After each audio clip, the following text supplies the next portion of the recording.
زول في العوان العسلة ملون. في هذا الفيديو راني رايحه نوجد معاكم مقروط السنيوه.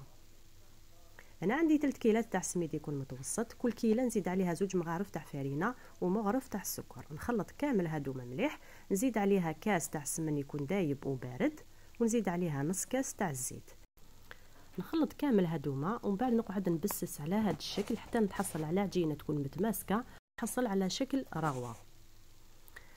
هنايا زدت عليها شويه كاوكاو محمص ومرحي رقيق هكذايا، ومن بعد نبدا نطم بالماء والماء زهر هكا حتى نتحصل على عجينه تكون طريه ومتماسكه. نقسمها على 2، نحكم النص الاول نواسيه كامل هكذا في السنيوه، ومن بعد هنا راني رايحه نوجد الحشو اللي درت فيه 3 كيسان تاع كاوكاو يكون محمص ومرحي هكذا يكون متوسط، زدت عليه مغرف تاع السكر، وزدت عليه شويه تاع جلجلان يكون محمص تاني، عطر تاع اللوز، وزدت عليه طوفيا كراميل. نخلط كامل هادوما، زدت عليه قشور حبه قارص، ومن بعد نطم بالماء زهر، نحط غير بشويه حتى نتحصل على هذا القوام، نخليه يريح شويه حتى يتشرب مليح. كي يريح معنا كامل هذاك الحشو نفرغه على الطبقه الاولى تاع السميد ونسوي له كامل الوجه تاعو هكذايا.